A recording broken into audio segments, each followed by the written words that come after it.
Welcome to the Cherrywood Podcast with the lovely Simon Burridge. And me, Rachel Burridge. Hold it at the, you've got to hold it to the camera though. Yeah, we have. I'm going to. It's just I'm method acting. He's such a perfectionist. That's it. I can see it. Just flip that screen over. That one. Yeah, towards us. That's it. There you go. Around for you now. Okay. No, you don't have to do your own face. Okay, so let's do No that one then. wants to see your face. All We're right, going to have fine. an hour of that. That's fine then. Andy Jefferson, 364 Security. Can you go again? Because I wasn't actually recording the sound whatsoever then. But you said go! I haven't pushed record on here. I knew there was something I Oh need my to god, do. can you imagine if we sat back down and none of this was recorded? The sound is, the thing is we can still use it because the sound coming out of that I can use. It's not a problem. But we're recording now, so we're all good. We're all good. All right. Oh my god. Andy Jefferson, 364 Security. It's a good start, isn't it? Yeah, you could lay it up there, look, and then we can read your name the whole time we're here. So when people are bored, they still know who it is. Is it in there? Is it in the shot? No, not at all. That is in the shot. It is, yeah. Yeah. Just. Right. So, Andy Jefferson, Nice. how are you doing? I'm not too bad. Not seen you in a while. No, it's I'm been a good. while. I'm good. Before we start, the usual thing, we've got a sign there. Told you about it, and it falls down. You see it in the Yes. advert, falls down. We want to know from now when that's going to fall down. And probably about 2 minutes, 15 seconds. 2 minutes, 15 that's very seconds precise. from now. The reason I'm clapping now on that is because the lady we had here before, which was Jenny Lynchfield, she was spot on. Oh, within seconds, wasn't Within it? 3 seconds at the most. And the only trouble I'm having with that 3 seconds is I should have clapped because when she went from now Not exactly precise. to be exactly, she's that accurate that I need now. You weren't expecting we to be need that close. No. I need chief adjudicators in now. You know, like those Guinness World Record people that have like the blue That's blazers it, on yeah. to tie it down. Yeah, Judge's need them in inquiry, that. if that comes down at 12:13, you haven't clapped properly. It'll be a judge's inquiry. Yeah. So is that what you said, 12:13? Because I didn't actually take Yeah, any it's my notice. accent. It's okay. It's fine. You can go get closer to that mic as well, you that's better. sexy beast. Yeah. There you go. You can twist it. I don't want to cover my lovely face, you know. There you go. You Is that can, better? or you can move yourself towards it, you know. That's okay. I'm fine now. I'm comfortable.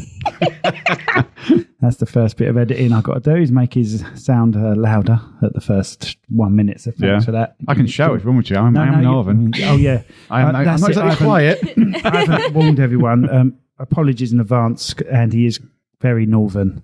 Very northern. Middlesbrough, isn't it? Middlesbrough? It is. So if you need subtitles, that's fine. You can do that as well. Well, I know YouTube ain't going to be able to work it out, so I may have to type these subtitles in. Right, so we've got to go with our sponsor now, Rach, because we're so famous. We've got sponsors for today. We'll be really quick. So our sponsor is Austin's Eatery, which is Station Road, Strood. Austin's Eatery used to be called Rosie Lee's Cafe, but they've rebranded and they're now called Austin's Eatery. So if you're on Just Eat, look for Austin's Eatery because you won't be able to find Rosie Lee's Cafe. There we go. Station Road, Strood. That's that one sorted out. And one thing before we get on, before we're bored with the northern chat. Sorry, mate. It's all right. Is we're going to do now a question and answers session weekly, you and I. So if people send in questions, we will answer them weekly. Oh, God. So we're going to have a weekly couple of guests, and there's going to... God, that sounded wrong. Did I drop a C-bomb then? No. We're going to have a weekly guest. So we're going to have weekly guests, but we're also going to have you and I because people are liking the old husband and wife interaction. Who'd have thought you Are you liking a bit of? Oh, are you God. liking a bit of husband and wife interaction, Rach? Hell no. Can I please leave before you start doing this, though, yeah? That's the only reason you turned up.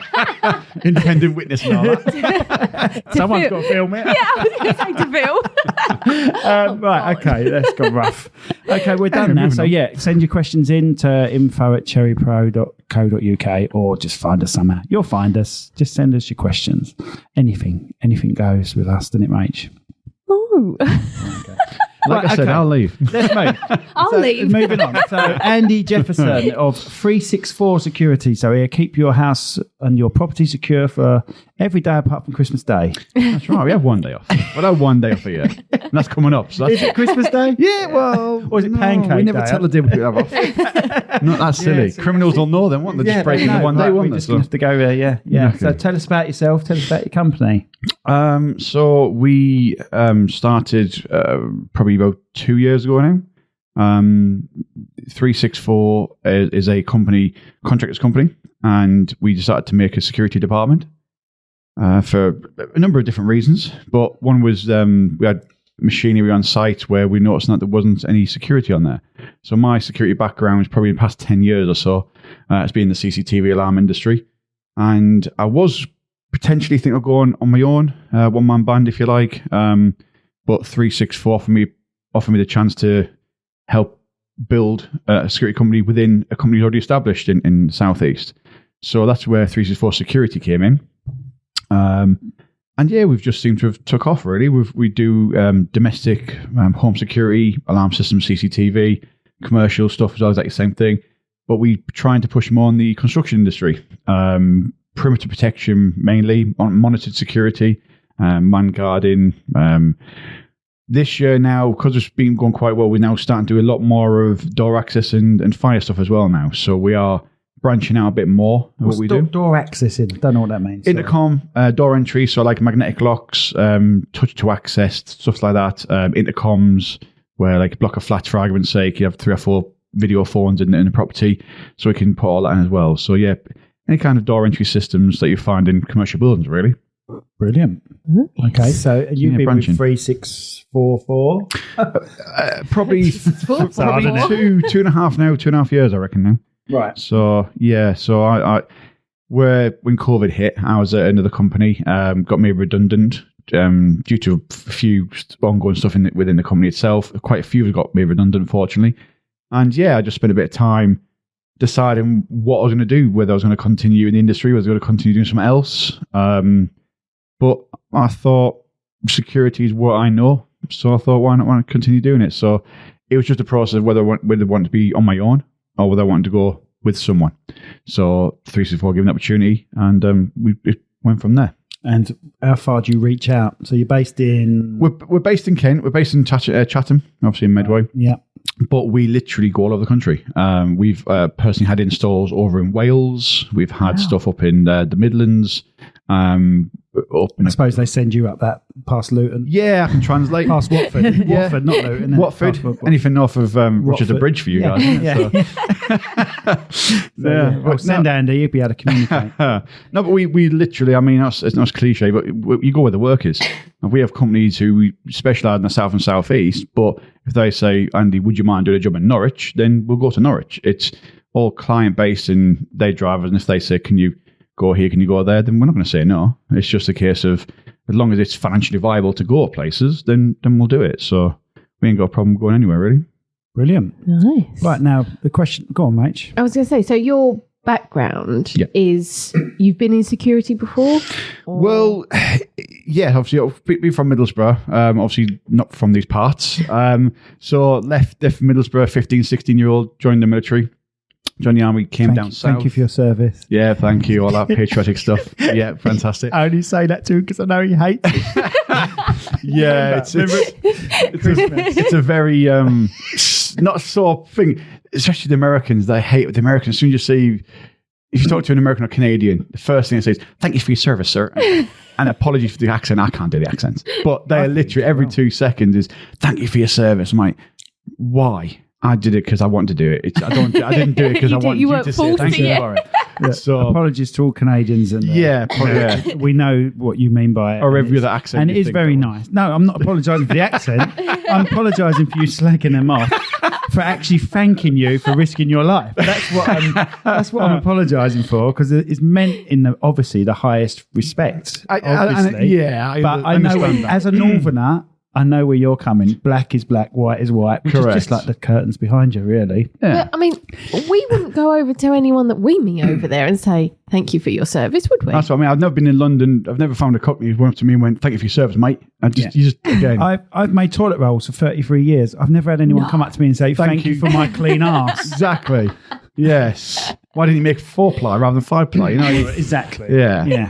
So I came down here and I was based in Kitchener Barracks, but as a rod engineer. Met the missus on a, let's say, a night out, let's say. And 22, 23 years later, I'm still with her. We're married, 2 kids. Even though I've been based up and down the country as a rod engineer, bomb disposal, bit of a different lifestyle, a plant operator by trade in the military. But when I left the army, it was a case of whether I wanted to continue doing plant operating or see what was out there, really. And I got offered a position as a electrician. So joined a friend's company, started learning electrics, went to college, got up to what was then called the Part P, it probably still is now, got up to Part P. And then things changed slightly in the company and moved away from that, started doing alarms. And that's it, really. The rest is history from there. So 10 years later, I've just been doing CCTV alarm systems. Yeah, well, you're keeping it boring, Andy, but I know I'm trying to. I know you've got some. That's the wrong word. Boring. Sorry. I didn't You're mean keeping that. this really boring, Andy. Boring. What I'm trying to say, I was building up to praise. I mean, keeping it boring. Sorry. Oh dear. No, I didn't mean boring. I meant you're keeping it sort of a level, trying to low key your life. But Andy, you've been like a boxing champion. You're good at pole, even though the only person to beat. I've never lost to you at pole. Do you remember that? I played once and then never refused to play you again. Yeah. No, it's just I've had a few interesting hobbies. Let's say I've done all sorts from skydiving to being a boxer. Well, playing to being a boxer, really.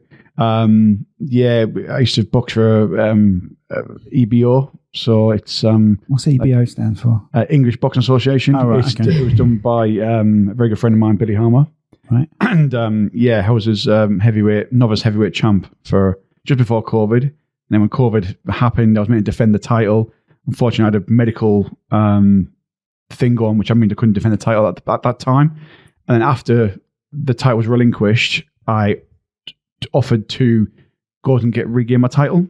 But unfortunately, COVID hit and it just never happened after that. So after that, I put a bit too much weight on now. I went from heavyweight to HGV weight. And it's a bit different now. So I tried to get back into boxing, tried to get back in the gym a few months back. My body, I'm 40-year-old now, my body just goes, nah, you're okay. So I decided to take a pool, which is a little bit less physical. Yeah, but you're talking about COVID hit. So you're only talking 4 years ago, aren't you?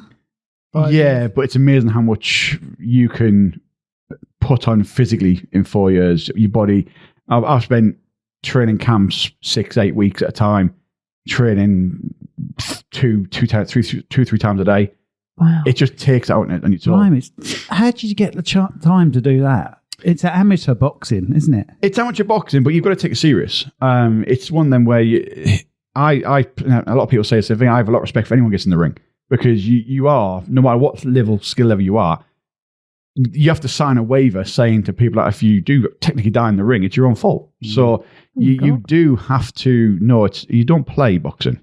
No matter what level you're at, you go in the ring. If you get punched in the head, it can hurt. And you can seriously hurt other people. That's the thing. And especially I'm heavyweight, so it's... If you hit someone hard, it hurts. Vice versa. You've not got headgear on. No, personally, I would never use headgear. I was even sparring, which I got told off a few arms. But the thing is, sparring, mate, is hell for leather as well. It's exactly. So is it like UFC kind of anything goes, or UFC? I've got more respect for. It's boxing. Right. Boxing. So there's rules which are far more restricted than. Yeah. You can't kick them. Right. But you can in UFC. Oh, UFC is completely different. Yeah, Yeah. you can do everything apart from really bite. They've upped their Would you rules. do that? and knee in the area. Would you do that? No. The old school UFC was anything goes. Yeah. Kick them when they're on the ground, knee them in the face on the Oh ground. my God. But it's changed a lot.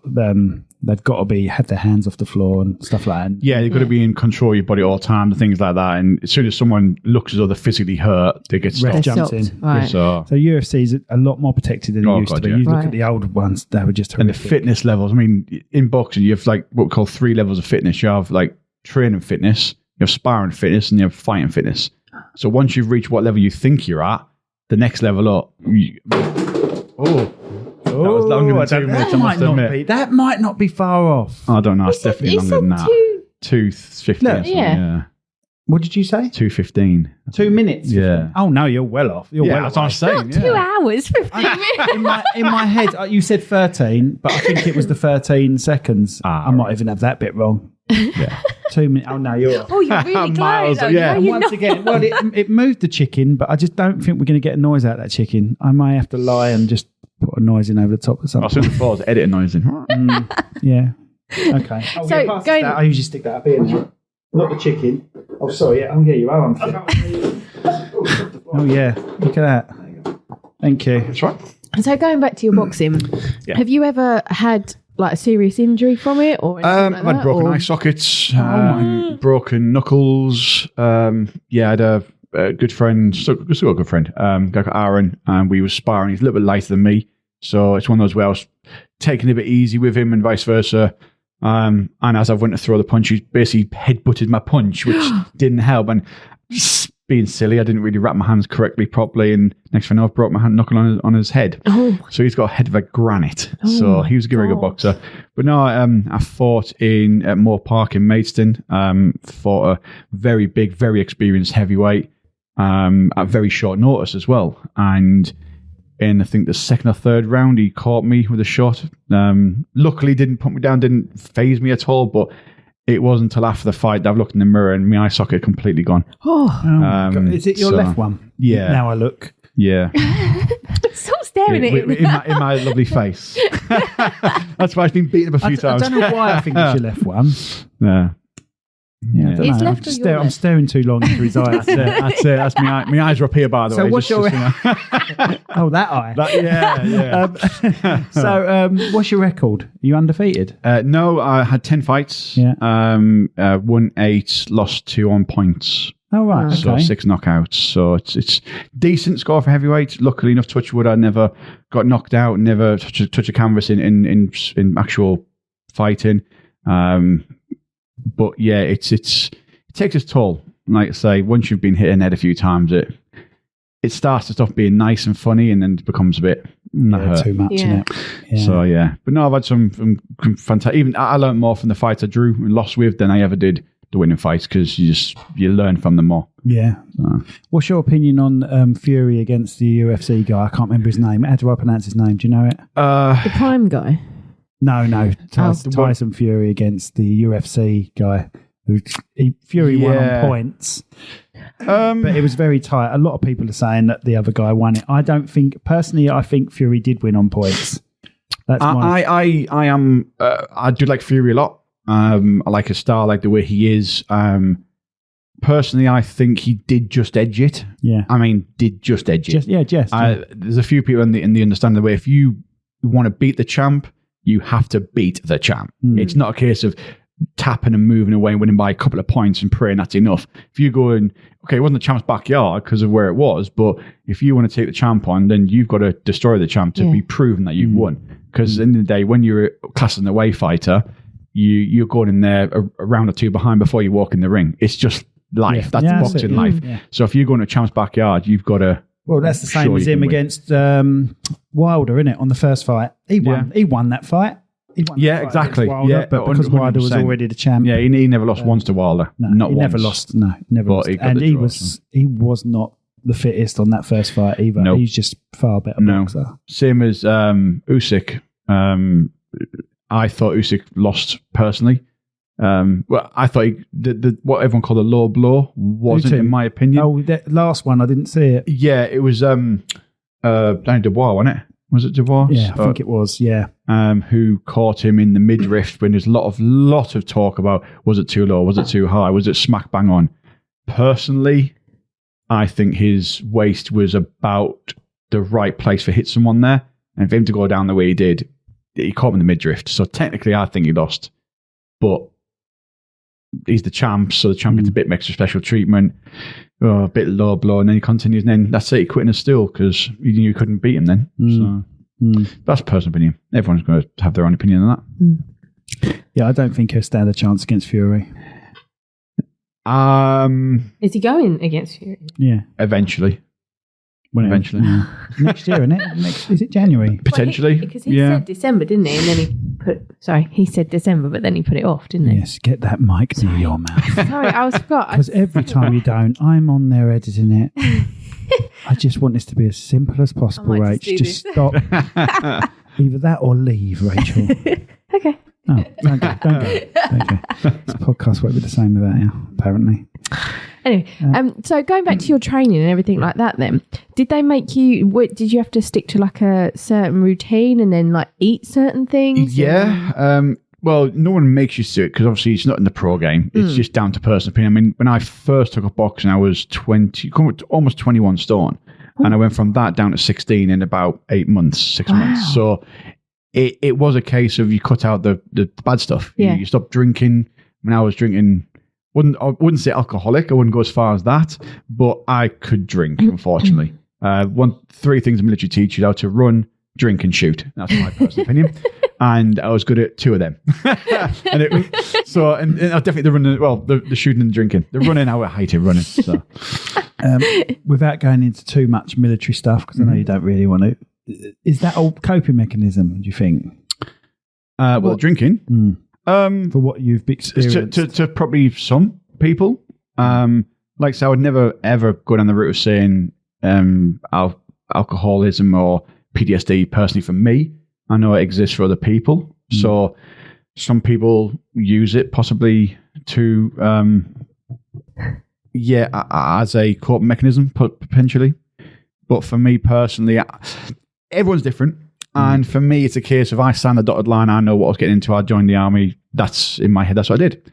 So other people might think it's a game, if you like. When the first one was a kid, I'm joining the army. And then I wouldn't say when the shit hits the fan, but when they then go, actually something, you're going on tour or you're going somewhere where there's a potential of things happening, people then think, actually, this is not what I signed up for. Well, yes, it was, personally. But that's me. I'm Northern. That's what I did. Well, that's it. It's either that or the mines, isn't it? Yeah. It's either that or the mines. So if you signed up knowing that this was going to happen, then that's quite a good mindset to be in. And you were 16? Yes, yeah. Just 16 so boy you soldier. knew from a very young age, and that's what you wanted to do?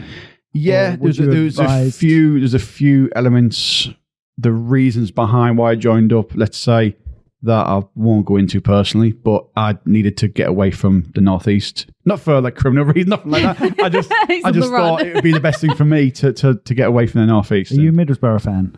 For my sins, born and bred. That's probably why you needed to get away. Yeah.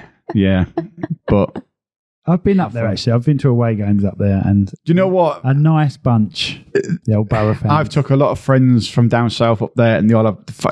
Middlesbrough, to me personally, is one of the better nights out in the UK you can have. Yeah. But that's whether it's bias, I don't know. I mean, everyone else goes, Newcastle. I've never been to Newcastle. I've took a few people out in Newcastle, and they've literally said we've had a better night in Borough. Now, whether that's because I know the area better, I know where the better places are, and they just seem a bit more friendly. I think Newcastle got a lot of hype personally. Yeah. So apologies to... I'm not going to say apologise because I don't care about Newcastle. The thing is, I've been told about Newcastle. I've had Charlton fans go to a Newcastle game, got to the stadium, and then it's been cancelled. Yeah. Oh. And then the Newcastle fans have put the Charlton fans up. Oh. Yeah. But that would happen in Middlesbrough as well, to be honest. Oh, yeah, I'd imagine so. I mean, I purposely, under the Newcastle stadium, whether it's there, I'm not quite sure, somebody probably say it is, there's used to be their very, very die-hard pub called the Strawberry. And I went there wearing a Middlesbrough t-shirt because it was Newcastle's away game. So I'll just go in there, see what happens. And yeah, I got a bit of banter with the people that was in there, but They've sort of left me alone a bit, but I did get some very... I didn't want to stay in there too long, let's say, in the Borough top, but yeah, it was okay. I think a few people didn't expect me to walk in there with the Borough t-shirt, but I thought, why not? Let's stir the pot. When I started supporting Charlton, there was at Palace, so we're talking when you were born, 87 range. That's worrying. And we walked into a pub in Forest Hill, I think it is. Yeah, Forest Hill, and it was full of Newcastle fans. But it was our home match. Yeah. Hey! We had Charlton tops on, no trouble at all. Yeah. Just gave you a stick, just sang songs, and that was it. That's how it should be, though, isn't it? Oh, absolutely. I mean, and that's the sad thing about the divide between football and rugby. What is all that about? It's just a reason for people to just want to have a scrap. That's all it is. Yeah. I mean, we when Middlesbrough came down and played Gillingham in a cup quite a few years back now. I want to say Middlesbrough did win 3-0, just saying that. But we were in the pub, which is now a takeaway kitchen place, I think it is, on the roundabout. But before the game, we were in there. A lot of Borough fans were in there before the game, just having a general drink and a laugh. After the game, obviously most people were heading back up north, so obviously I didn't, living in Chatham. So I went back to the pub, same pub, walked in there, just completely full of Gillingham fans. Now I've walked in thinking, oh, where's all the Borough lot? And there's no one there. I've walked the bar and everyone's went, yeah, you wear better than us today. There's nothing we can say. Do you fancy a beer? I was like, yeah. And I actually give the guy behind the bar one of my spare Borough t-shirts to put up in the ceiling. But unfortunately that place is now shut down. So, But yeah, no, Gillingham fans were, again, they didn't really give us any kind of stick and vice versa. It's just how it should be. It should be, mate, really. Ask Gillingham fans. Oh, you're not. Are you a Gillingham fan or are you a Charlton fan? You're a bit of both, aren't you? I'm Swedish. No, you're Switzerland. Swedish? I'm Swedish. I'm Swedish. I'm Switzerland. I wish you were. I'm in between because obviously you now have influenced Ted and it is a Charlton household. My son's my team.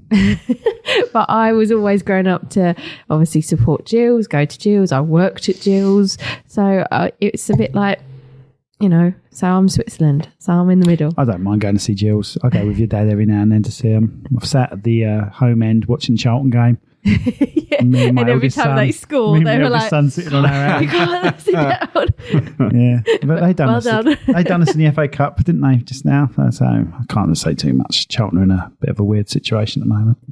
That's boring. Let's not talk about football too much. Well, we're not. We're talking about Charlton. That's not football at all. Right. So let's talk a bit more about. I suppose we should talk about your work a bit more. Yeah, can we? I suppose we should. So yeah, there's a couple of divisions, isn't there? Or is it just 364 contractors as well? Yeah, so the 364 contractors at our company, we're basically a building contractors company, civils company. So we'll literally do anything from driveways, patios, extensions, up at DPC, damp proofing. We will do painting, decorating, anything in the building trade basically is what the 364 contractors team does.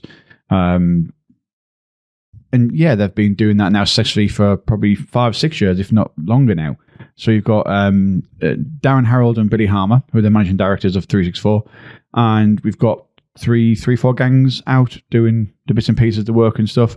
So they're going from strength to strength, really. We've got some new clients this year that are really going to push us on, hopefully, next year as well. So when my guys are not doing the installs or we're quite quiet on my side of the division, I've got they take over my guys. And vice versa. Obviously, when we got the bigger installs, 15, 16 cameras plus installs, I think a few of their guys to help us run cables, put fixings up and things like that. So we work quite well together as a department, as a company.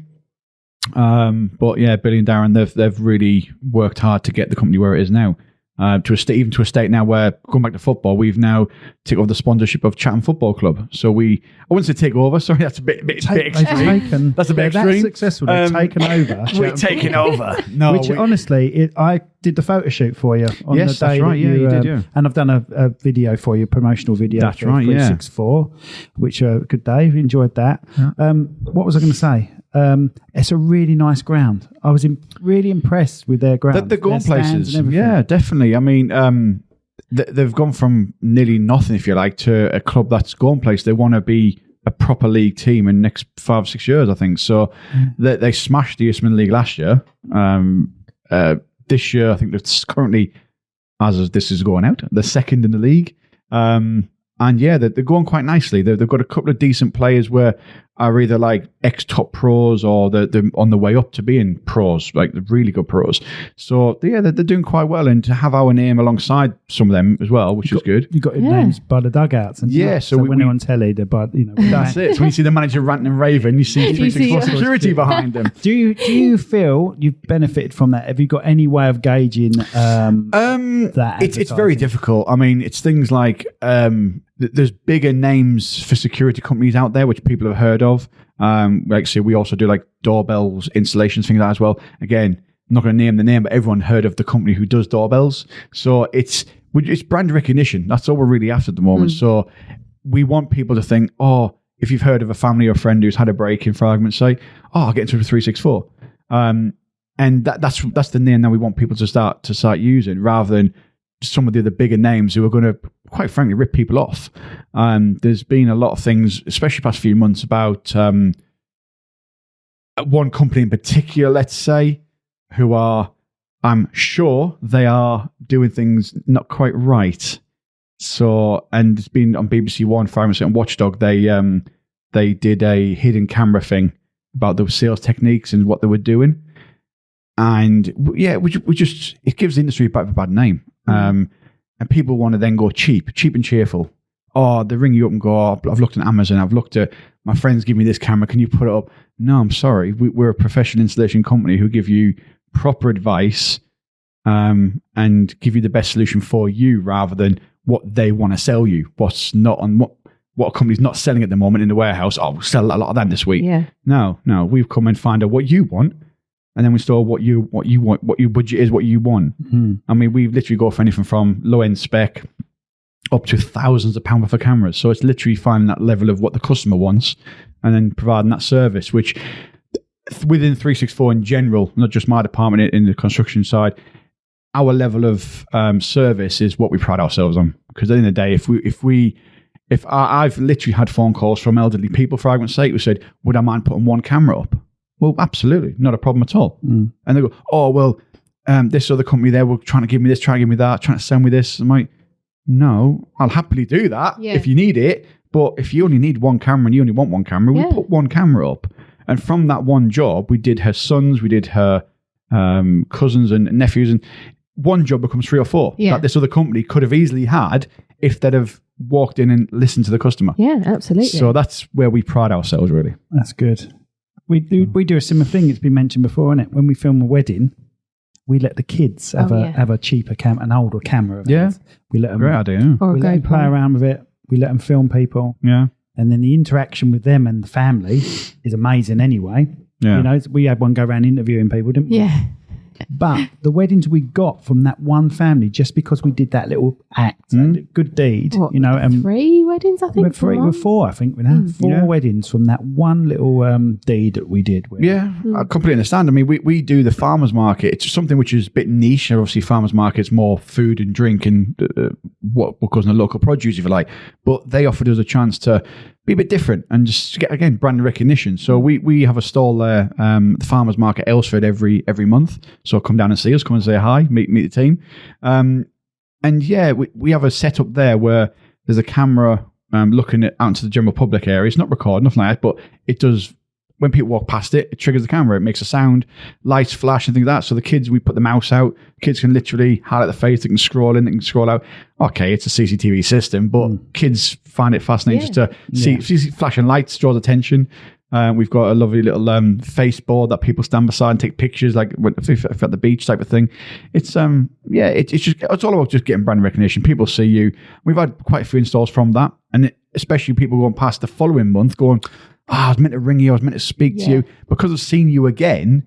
They know you're not just a fly in the wall. They can just see you 1 minute and then you're gone. We are there every month. Whether we chat to one person or 100 people, to us, as long as people walk past, they're seeing 364, they're going to chat them, they see 364, they speak to people like yourselves now, they go online, they see 364. It's all about kitting that name in your head. And then hopefully, like say, people have an install, see how we'd like, and then go, I recommend these, and then it just goes from there.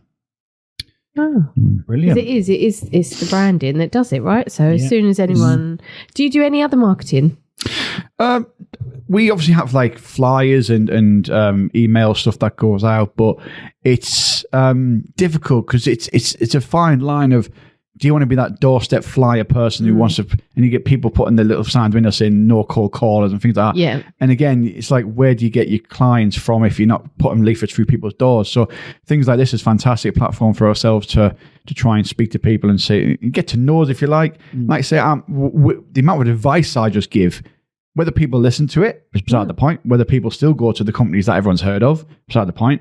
But I've had people literally at the farmers market ranting at me about a particular company, again, that everyone's heard of, saying, oh, we've been conned, we've been paying £2,000 up front, X amount a month every month, and if we want to cancel a termination contract, I'm like, and you do know the gear's not yours. Yeah. You technically are hiring the gear, and we don't do that. We give you a quotation, we install it, it's yours. Yeah. Done. Unless you want us back for a maintenance, which we do, fantastic. If you don't have a warranty with us, and then go from there. So it's getting people to realise that cheap is not the best option. Not all the time. And yeah. Do you get a lot of people phone you up after the event? Yes. Like after, if they've been burgled or broken into? And we use like LinkedIn and other social media platforms, if you like, to promote. But the problem with the security industry is, especially in the construction side, which we want to specialise in going even more, is it's a very reactive company process, if you like.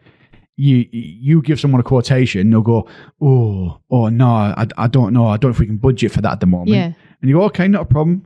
I'll speak to you later then. And then 2 or 3 months later, yeah, and we've had a 12 grand dumper nicked from site. Really?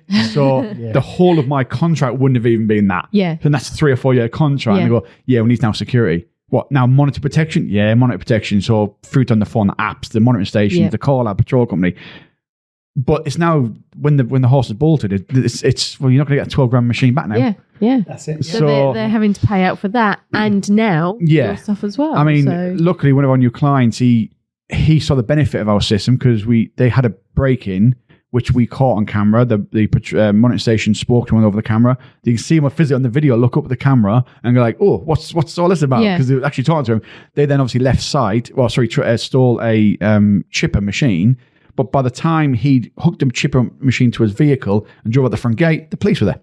So he literally ran the following morning saying, what a fantastic system you guys have got in place. Without you, I wouldn't have known this chipper had gone. Yeah. And the police were there. Luckily, the police were literally up the road anyway, and they got the call saying they're having a break-in.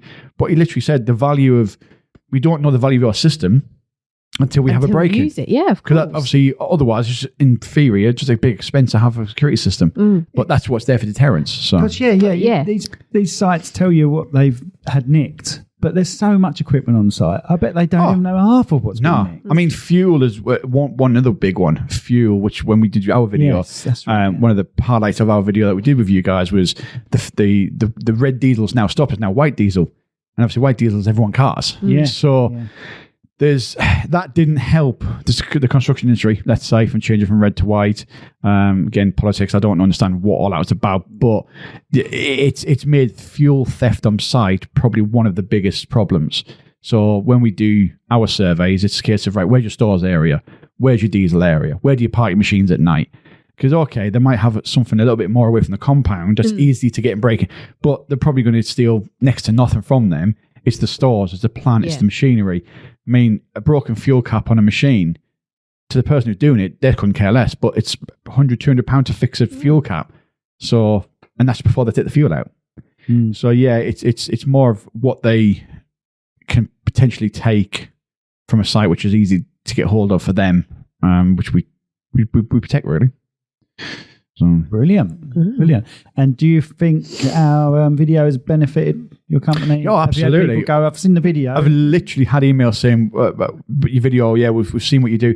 It's very, very transparent what we do. Because, I mean, I joined networking. I can't reach it for now. It's very transparent. I mean, it's always saying when people drop an email, oh, can you do this, can you do that? Yeah, no problem. We install cameras. Bottom line, we install cameras and security systems. I can say, oh yeah, we put this system in, blah, blah, and you're going to go, what? So the video shows exactly what we do. Yeah. And then we do quite a few networking groups. And when we do our presentation, I've literally had the guys in the room say, that I know exactly what you do now because that video shows exactly what you do. And it shows the monitoring stage of it. It shows installing the systems. And yeah, it's always saying, we install a camera, but you don't see the other side of it, like the route planning of cables. You don't see other things that people don't realize. I just want a camera up. Great, but are you going through a steel beam? Have we got an external cable? It's just all things that come into it. But the video that we did with you guys was fantastic, yeah. Brilliant. And what did you do? Did you show it on your website? So on our website, on my LinkedIn, we repost it probably every few weeks just to keep people... again, I keep saying it all the way through brand recognition. If people keep seeing it, I want people to look at the video and go, God, them again. Yeah.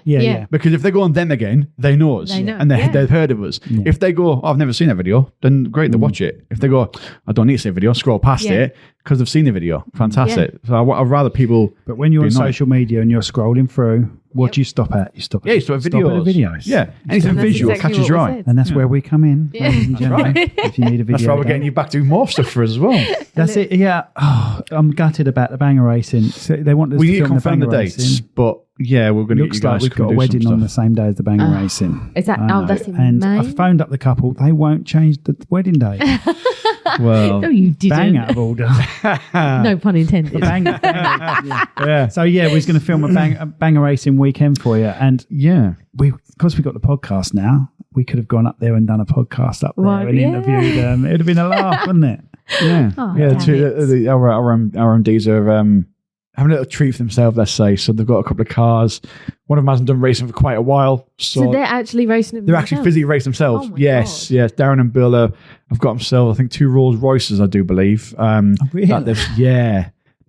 Honestly, I've seen these get ripped apart. It was heartbreaking to watch a Rolls Royce that back in the day was a very, very nice car. And it's just been V12s? stripped. I'm not quite sure. I'm not really a in-depth car person, but it was to watch this thing get stripped back to a bare shell was like, I reckon for a very enthusiastic car person was probably heartbreaking. What did they do with it? What did they do? They sell on what they've ripped off?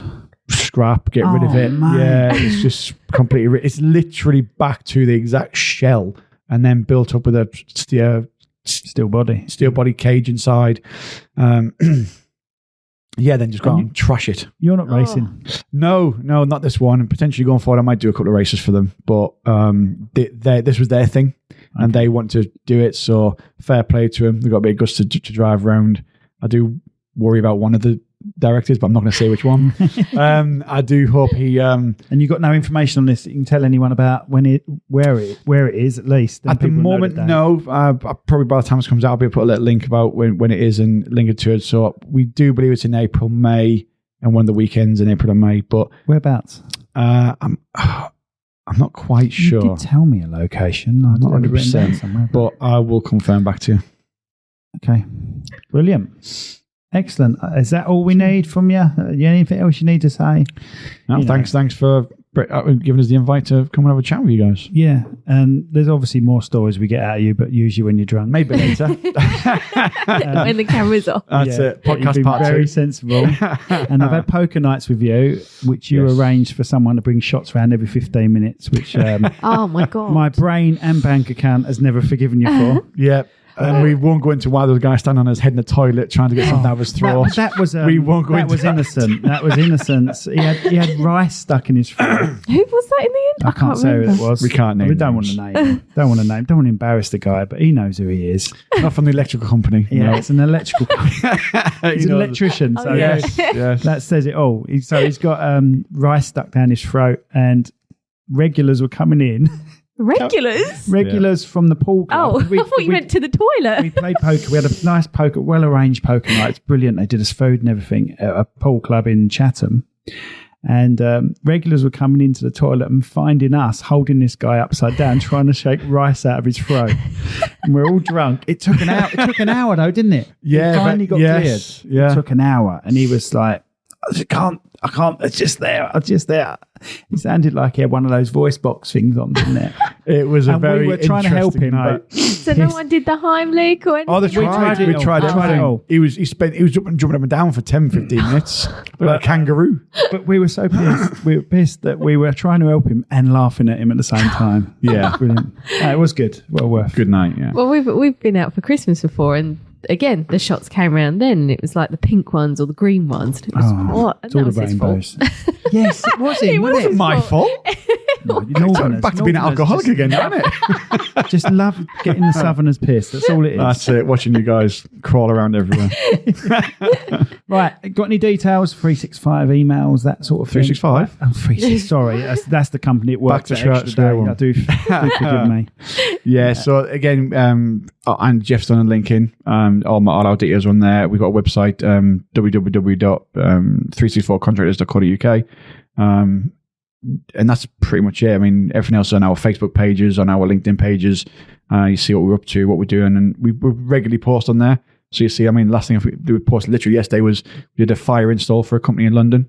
So we got another fire consultancy person coming to help us design and put some more pieces in for them. So he was very, very happy with that. So yeah, it's everything we do is out there really, and we don't really hold back, and we show everything that we do. Brilliant. Oh.